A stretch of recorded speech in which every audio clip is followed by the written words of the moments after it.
Hi, I'm Becky Parker Geist. I am the CEO of Pro Audio Voices, providing audiobook production, distribution, and marketing. And I'm also president of Bay Area Independent Publishers Association, as well as an author myself and the host of the Audiobook Connection podcast. All right, let's get into storytelling. The read. This is the part that everyone gets all excited about. This is a topic that I find so fascinating. And I want to encourage you, if this is a place of great interest to you, that you also listen to the podcast episodes we have with Joshua Townsend, where we really dive into this very topic. So again, sort of the storytelling skills are so critical to having a really great audiobook. And an author being able to, or having developed the skills not only of the writing of a great story, but also the oral telling of a great story. They're two different things, tightly related, yes, but very different in other ways. Okay.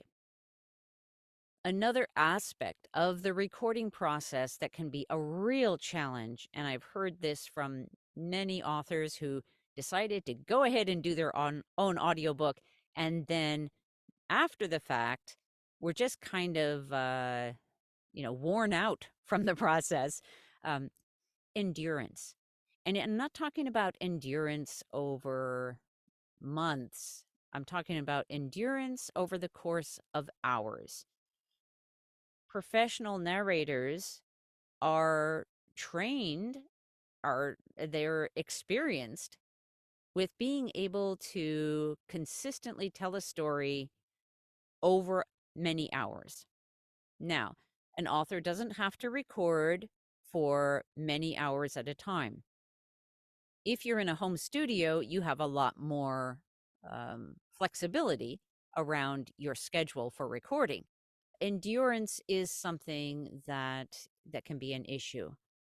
Many narrators will record sitting down, which can help with that.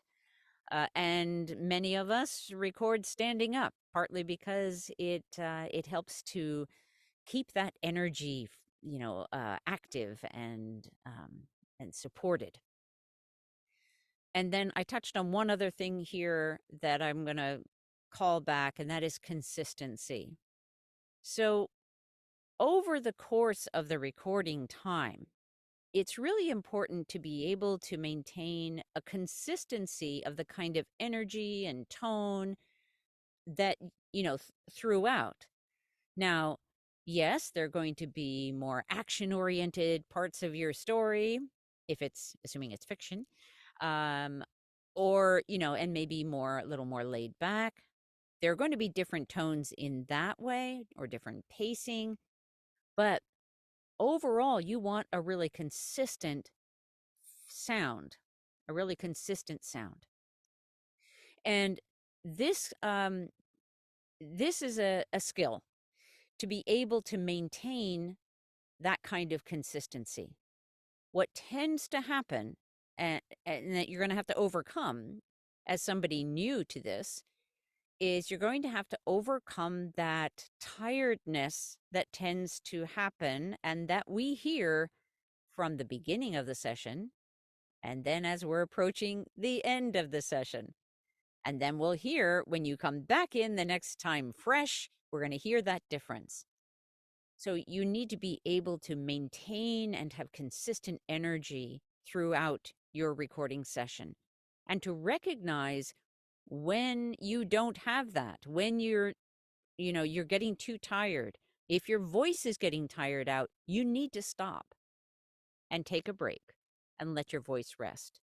So a lot of that endurance and consistency also has to do with pacing yourself appropriately and making sure that you're taking the breaks you need, drinking the liquids that you need, and and just really approaching it with some care. This is the moment, I think, to talk about the very question of, is it appropriate for you as author to narrate your own book? It might be, but I want to call up one last thing to just be aware of. Many people will tell us that, oh, I don't feel like anyone else could possibly read this material with the same passion and conviction, or, with that because it's so personal, or because the voice is so unique. And here I'm talking about author voice, as in, um, not the voice that we're speaking with, but the voice that we have written in. Okay. So, and I understand that, and I don't disagree that that passion is important. But here's the challenge. The challenge is that when you haven't developed the skills to do the delivery at while retaining that passion.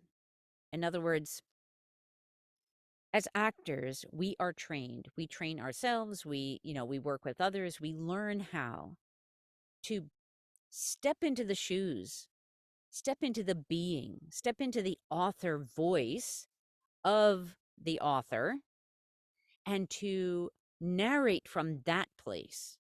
So we're bringing all of our technical skills that are like secondhand to us, and our focus then can be on that very message, that voice, that the excitement of the story, all of that, the passion can come through, because for us, the technical side is second nature.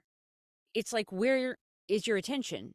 If your attention needs to be on the technical stuff, then it can't be on the message, on the passion. If your attention doesn't need to be on the technical stuff, then all of that place of passion and knowledge is available to you to really bring forward and focus on. When we come down to the nitty-gritty of that decision, is it best for you as an author to narrate your own audiobook? Again, it might be. You might be great at narrating your own book. And, we love working with authors and with narrators and with combination thereof. We're always open to talking to people about this very question, and to help you decide what's going to be the best for you and for your particular audiobook project. I hope that this has been helpful. Please reach out to us if you have any questions. We're at proaudiovoices.com, and we are helping to inspire the world through the audiobooks that we bring to life.